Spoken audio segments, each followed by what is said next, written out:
الحمد لله رب العالمين والصلاة والسلام على سيد الأنبياء والمرسلين وعلى آله وأصحابه أجمعين أما بعد أعوذ بالله من الشيطان الرجيم بسم الله الرحمن الرحيم أرأيت الذي يكذب بالدين فذلك الذي يدع اليتيم ولا يحض على طعام المسكين فويل للمصلين الذين هم عن صلاتهم ساهون الذين هم يراءون ويمنعون الماعون صدق اللہ العظیم۔ محترم ناظرین، آج کے اس پروگرام میں ہم سورہ ماعون، اس کا ترجمہ، اس کے مختصر تشریح اور شان نزول پیش کریں گے انشاءاللہ تعالی۔ اولاً اس سورت کا ترجمہ پیش خدمت ہے۔ بسم اللہ الرحمن الرحیم، شروع کرتا ہوں اللہ کے نام سے جو بڑا مہربان نہایت رحم والا ہے۔ ارأیت الذی یکذب بالدین، کیا آپ نے اس شخص کو دیکھا جو روز جزا کو جھٹلاتا ہے؟ کیا آپ نے اس شخص کو دیکھا جو روز جزا کو جھٹلاتا ہے؟ فذلک الذی یدع الیتیم، سو وہ شخص ہے جو یتیم کو دھکے دیتا ہے، وہ شخص ہے جو یتیم کو دھکے دیتا ہے۔ ولا یحض علی طعام المسکین، اور محتاج کو کھانا دینے کی ترغیب نہیں دیتا ہے،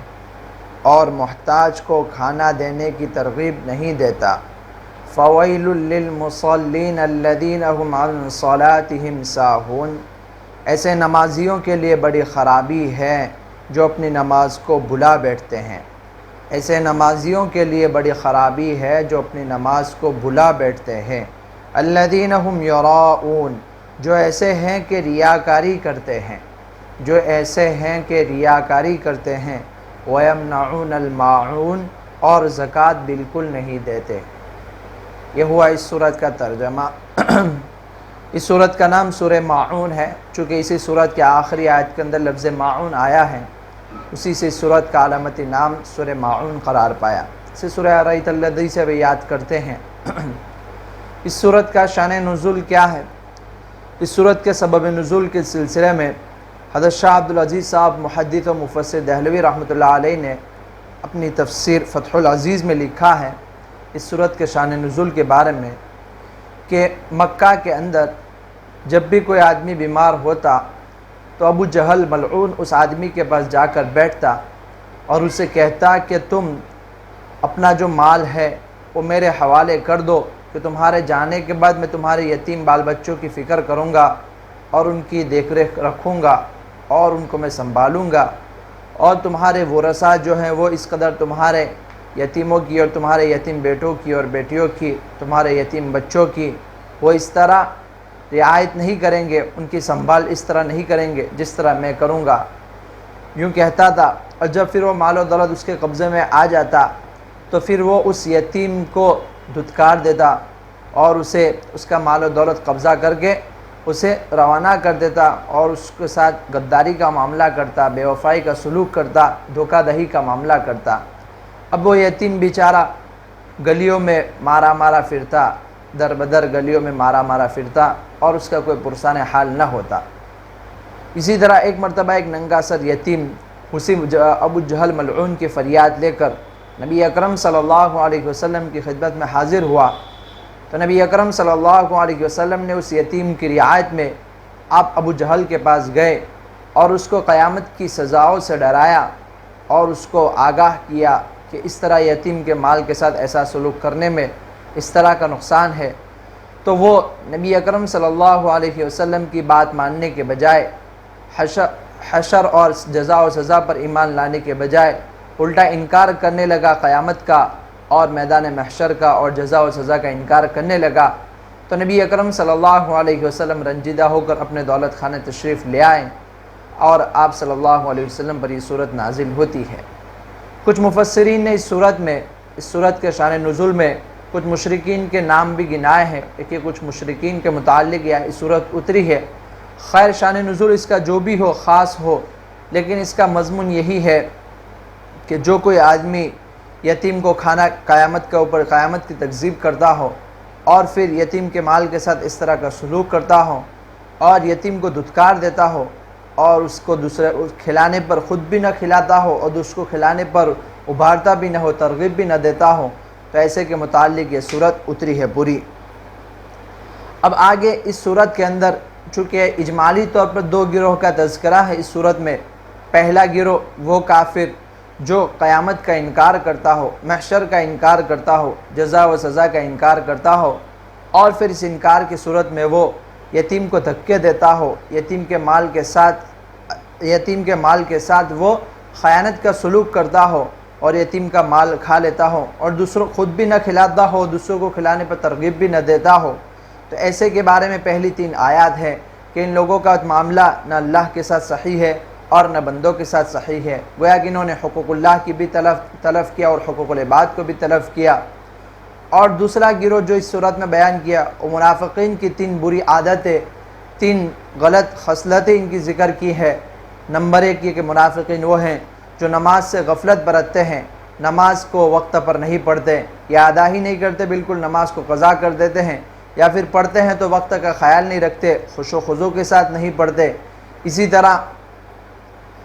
جو ریاکاری کرتے ہیں، دوسری خصلت ان کی کہ وہ ریاکاری کرتے ہیں، کوئی بھی کام کرتے ہیں تو اللہ تبارک و تعالیٰ کے لیے اور اس کی رضامندی کے لیے نہیں کرتے، بلکہ لوگوں کے دکھلاوے کے لیے کرتے ہیں تاکہ لوگ انہیں نیک کہے، متقی کہے، اسی طرح لوگوں کا اثر اور اسداد و تحسین حاصل ہو۔ خیر اس طرح کے مقصد سے وہ ریاکاری کی غرض سے وہ کرتے ہیں۔ اور تیسری ان کی تیسری غلط عادت ان کی اور بری خصلت جو بیان کی، وَيَمْنَعُونَ الْمَاعُونَ، کہ وہ روزمرہ کی چیزوں کو روکتے ہیں، اوروں کو دیتے نہیں ہے، روزمرہ چیزوں کی انتہائی بخل کرتے ہیں کہ روزمرہ کی چیزیں دینے سے بھی انکار کرتے ہیں۔ خیر یہ اس صورت کا اجمالی مضمون تھا اور اس صورت کا شان نزول ذکر کیا۔ صورت کی پہلی آیت ہے أَرَأَيْتَ الَّذِي يُكَذِّبُ بِالدِّينِ، کیا آپ کو معلوم، آپ نے اس شخص کو دیکھا جو روز جزا کو جھٹلاتا ہے؟ چونکہ اس آخرت پر ایمان بہت ضروری ہے، سب سے اول اور اہم بات جو ہے انسان اپنے عقیدے کو درست کرے،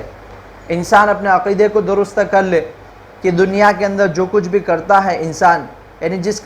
کیسے بھی عمل کرے گا تو کل دوبارہ اس کو آخرت میں اس کو دوبارہ زندہ ہونا ہے اور ان اعمال کی جزا و سزا کا معاملہ ہوگا۔ اللہ تبارک و تعالیٰ اچھے اعمال پر اچھا بدلہ دیں گے اور برے اعمال پر برا بدلہ دیں گے۔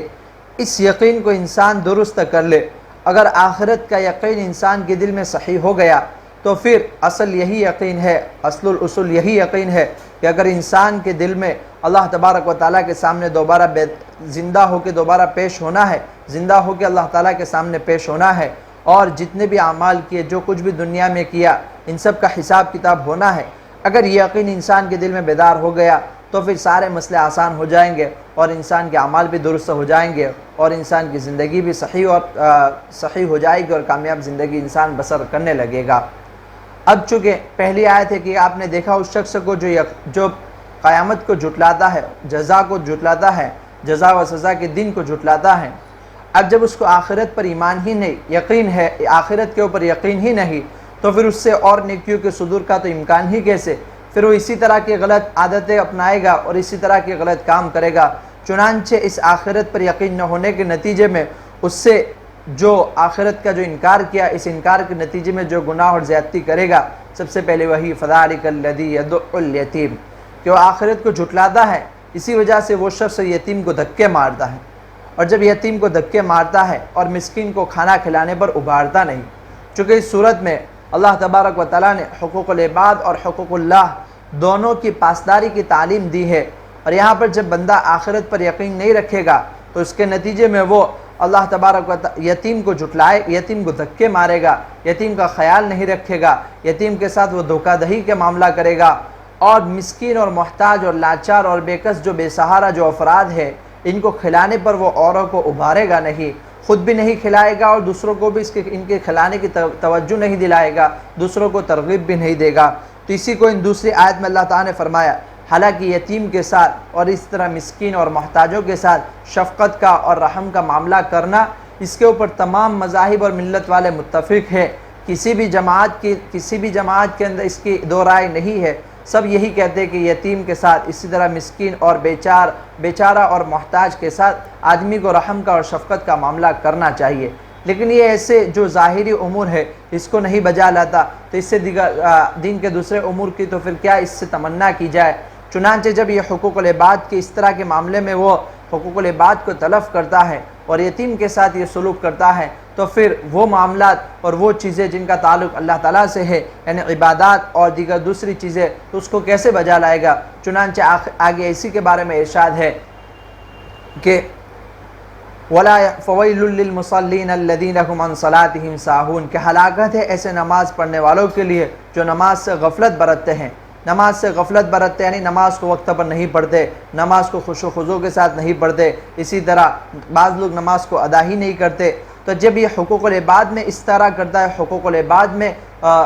سستی کرتا ہے، حقوق العباد میں اس طرح وہ دھوکہ دہی سے کام لیتا ہے اور حقوق العباد کو تلف کرتا ہے اور اس کے لیے یہ چیزیں موجب سزا ہے اور اس کے لیے اللہ تبارک و تعالیٰ یہ قابل گرفت ہے، تو پھر حقوق اللہ کو نہ بجا لانا اور اسی طرح حقوق اللہ میں کوتاہی کرنا یہ تو بدرجہ اولا قابل گرفت ہوگا اور بدرجہ اولا اس کے لیے خسارے کا سبب ہوگا، خسارے کا ذریعہ ہوگا۔ اسی لیے اللہ تعالیٰ نے آگے فرمایا کہ جب یہ حقوق العباد کو نہیں بجا لاتا تو اس کے لیے سزا ہے۔ آگے حقوق اللہ کے قبیل سے جو سستی کرتا ہے، غفلت برتتا ہے، اس کے لیے بھی وعید بتلائی کہ جو لوگ نماز میں سستی کرتے ہیں، غفلت برتتے ہیں، اسی طرح جو لوگ ریا کرتے ہیں۔ یہ ریا اور شہرت ایک ایسا مرض ہے جو انسان کے دل میں لگ جائے، اگر انسان کو یہ بیماری لگ جائے تو پھر سے نجات پانا مشکل ہو جاتا ہے۔ انسان کوئی بھی کیسا بھی نیکی کا عمل کرتا ہے تو اس کے اندر اگر ریاکاری شامل حال ہو، شہرت شامل حال ہو تو پھر وہ نیکی کا کام بجائے اس کے لیے ثواب اور نیکی کا ذریعہ بنے، نجات کا ذریعہ بنے، الٹا اس کے لیے وہ نقصان دہ اور مضر ثابت ہوگا۔ تو ریا انسان جب کوئی کام کرتا ہے تو اس نیت سے کہ لوگ مجھے دیکھیں گے تو متقی کہیں گے، یا لوگوں کے اندر میرا ایک وثوق ہوگا، رسوخ حاصل ہوگا، یا لوگ مجھے داد و تحسین دیں گے، لوگوں کے اندر میری شہرت ہوگی، عوام کے اندر میری لیڈری چمکے گی۔ خیر اس طرح کی نیت سے وہ کام کرتا ہے تو یہ سب ریا ہے۔ ریا کی سنگینی کو سمجھنے کے لیے خود نبی اکرم صلی اللہ علیہ وسلم کی ایک روایت ہے کہ نبی اکرم صلی اللہ علیہ وسلم نے فرمایا کہ جو کوئی آدمی دکھلاوے کے لیے نماز پڑھتا ہے تو گویا کہ اس نے شرک کیا۔ تو ریا گویا کہ شرک کی شاخ ہے، اللہ تعالیٰ اس سے ہماری حفاظت فرمائے۔ اور ایک اور صفت آخر میں جو بیان کی کہ وَيَمْنَعُونَ الْمَاعُونَ کہ یہ روزمرہ کی چیزوں کو روکتے ہیں۔ معون اکثر صحابہ کرام اور تابعین نے معون سے مراد یہاں پر زکوٰۃ کو لیا ہے کہ یہ لوگ زکوٰۃ کو روکتے ہیں، چونکہ جس طرح وہ نماز کی ادائیگی میں غفلت برتتے ہیں اسی طرح وہ زکوٰۃ سے بھی رکتے ہیں، زکوٰۃ کو بھی نہیں دیتے۔ تو گویا کہ یہ حقوق اللہ کے قبیل کی چیز ہے، اس سے آدمی نے اس کو ادا نہیں کیا تو اس کی سزا ہوگی۔ لیکن کچھ لوگوں نے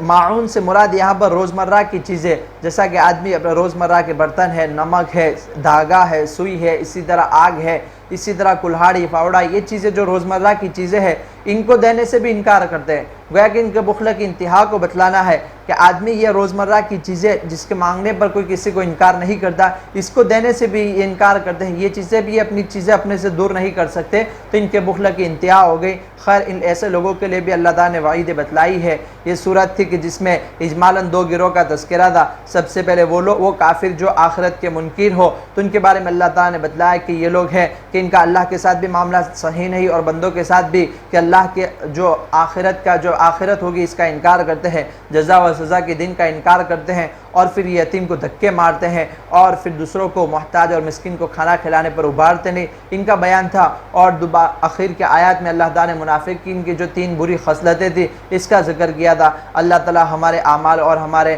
عقائد کو اللہ تعالیٰ درست فرمائے اور ہمیں اللہ تبارک و تعالیٰ صحیح معنی پر ایمان کے تقاضوں پر عمل کرنے کی توفیق نصیب فرمائے۔ انہی چند کلمات پر ہم آج کے اس پروگرام کو ختم کرتے ہیں۔ وآخر دعوانا الحمدللہ رب العالمین۔ السلام علیکم ورحمۃ اللہ وبرکاتہ۔